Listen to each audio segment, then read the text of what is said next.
નમસ્કાર દોસ્તો, સ્વાગત છે આપણે યુટ્યુબ ચેનલની અંદર। દોસ્તો, આજે આપણે જોઈશું NSDLની અંદર એજન્ટ રજિસ્ટ્રેશનનું જે ફેસિલિટી આવી છે, વન ટાઈમ OTPથી એજન્ટ દર વખતે એન્ટ્રી કરે એ એક નવું ફ્યુચર એડ થયું છે। તેમાં કઈ રીતનું રજિસ્ટ્રેશન કરવું, કઈ રીતનું લોગિન કરવું એના વિશે આપણે જોઈશું। તો સૌપ્રથમ NSDLમાં આવશું આપણે, એના પછી અહીંયા કસ્ટમરની ડિટેલ આપણે ભરી દઈશું ફટાફટ।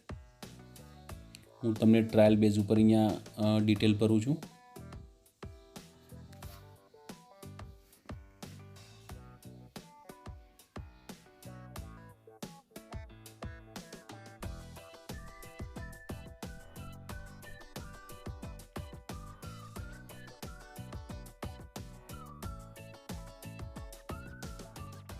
ડિટેલ ભર્યા પછી અહીંયા સબમિટ ઉપર ક્લિક કરીશું આપણે।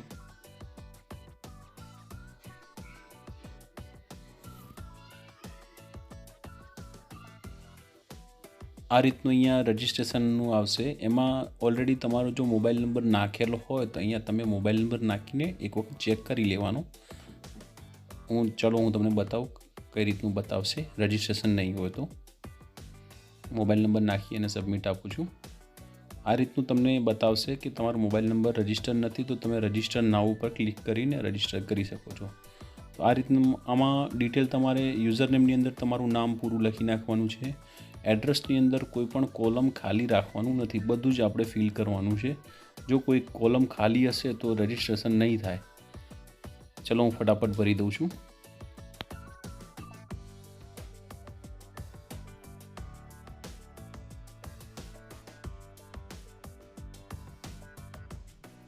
ડિટેલ ભર્યા પછી અહીંયા મોબાઈલ નંબર આપણો જે હોય એ નાખવાનો છે।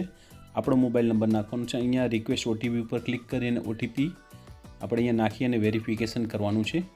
એ જ રીતનું ઈમેલમાં પણ એ જ રીતનું કરવાનું છે। ઈમેલ આપણો નાખી અને OTP રિક્વેસ્ટ ઉપર આપી અને ઈમેલ આપણે વેરીફાઈ કરવાનું છે। ચલો હું ઈમેલ પણ નાખી દઉં છું।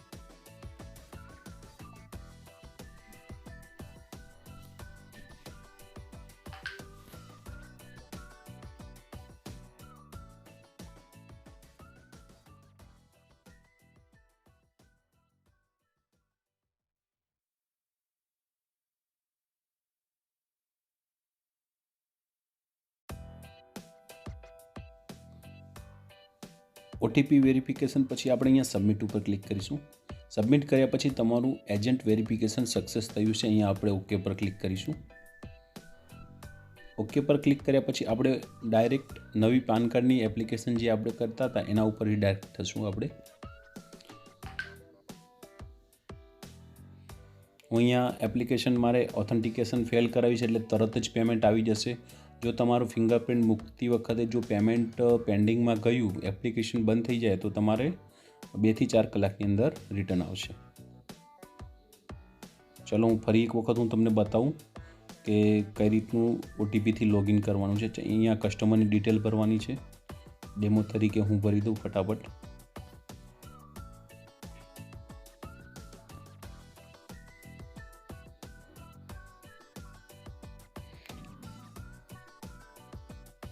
તો દોસ્તો આ રીતનું આપણે ડિટેલ ભરી અને સબમિટ ઉપર ક્લિક કરીશું। તરત જ NSDLના પેજ ઉપર જશું।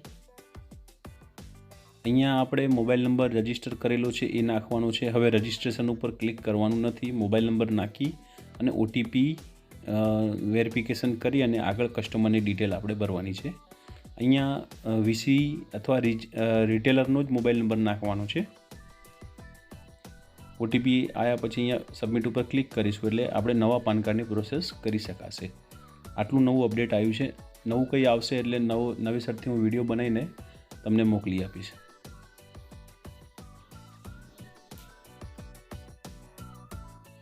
આવા જ અવનવા વિડીયો જોવા માટે આપણી ચેનલ સાથે જોડાયેલા રહો અને નવા અપડેટ વિશે માહિતી લેતા રહો। ધન્યવાદ, થેન્ક યુ।